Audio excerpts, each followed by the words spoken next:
suasananya masih sangat cair sekali. Jadi menurut saya itu biasa-biasa saja. Dan kisah ini pun pernah terjadi pada saat 2014 kalau tidak salah ya. Saat itu yang mendukung lawannya Pak Jokowi itu juga sama, mereka semua berbondong-bondong ke sana. Fatwa itu pendapat, fatwa bisa didebat, fatwa tidak mengikat. Fatwa itu opini, tidak suci, meniscayakan toleransi. Dan sebaik-baik fatwa, suara hati nurani. Inilah Fatwa Guntur Romli. Assalamualaikum warahmatullahi wabarakatuh. Salam sejahtera untuk kita semua. Shalom, shalom aleichem, Om Swastiastu, Namo Buddhaya, Widedong Tien Rahayu, Salam Nusantara. Ada skenario mengeroyok Ganjar Pranowo untuk Pilpres 2024. Hal ini terkait dengan deklarasi Partai Golkar dan Partai PAN ke Prabowo kemarin, hari Minggu 13 Agustus 2023. Skenario mengeroyok Ganjar Pranowo dengan menggalang koalisi parpol yang gemuk. Tapi Pilpres, pemilihan presiden, berbeda dengan pemilihan legislatif atau pileg, di mana tokoh capresnya yang sangat menentukan, tokoh dan figur capresnya yang menjadi andalan, bukan koalisi parpolnya. Hal ini juga mengingatkan kita pada Pilpres 2014, waktu itu Joko Widodo dikeroyok oleh gabungan 6 parpol, termasuk di dalamnya Gerindra, Golkar, dan PAN saat ini. Namun Jokowi tetap menjadi pemenang Pilpres 2014. Untuk 2024 kita akan tetap membendung kembalinya kekuatan Orde Baru dan dinasti Cendanya serta pelaku kejahatan HAM masa lalu. Sementara penggalangan kekuatan parpol-parpol tersebut hanya bisa memungkinkan melalui fulus dan janji-janji bagi-bagi jabatan. Hal itu terjadi karena survei-survei yang objektif menempatkan Ganjar Pranowo mendapat dukungan kuat dari akar rumput. Maka Ganjar harus dikeroyok. Ganjar dikeroyok oleh golongan elit-elit dan berduit. Tapi Ganjar akan dibela oleh akar rumput, oleh rakyat. Selama ini kita melihat sudah ada komunikasi antara pihak Ganjar Pranowo dan PDI Perjuangan dengan parpol-parpol tersebut, khususnya Golkar dan PAN. Kita cek saja kronologinya. Tanggal 3 Juni, pengurus DPP PAN diterima oleh Ibu Megawati, Puan Maharani, dan Ganjar Pranowo di kantor DPP PDI Perjuangan. Melihat komposisi pertemuan itu terlihat PAN sangat diistimewakan. Ganjar Pranowo juga bertemu dengan Ketum Golkar Erlangga Hartarto pada tanggal 17 Juli.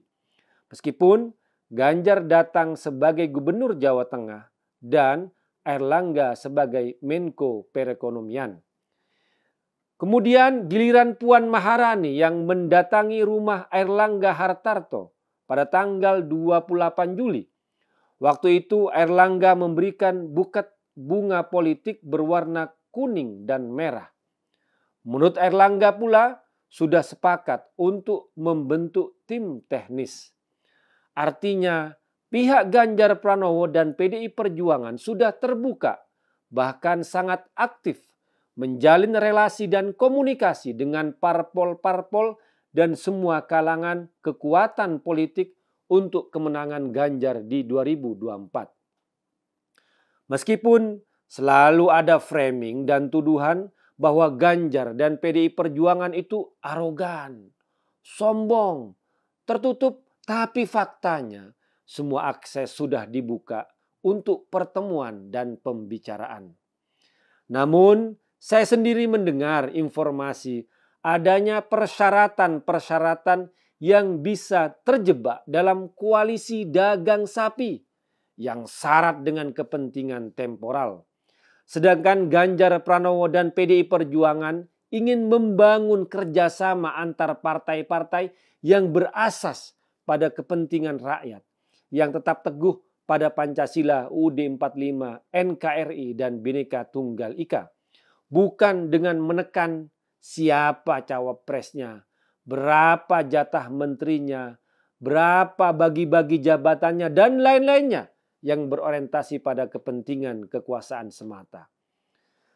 Tapi selama belum ada pendaftaran resmi capres dan cawapres, maka yang disebut dengan koalisi parpol-parpol itu sebenarnya masih sangat cair dan situasional.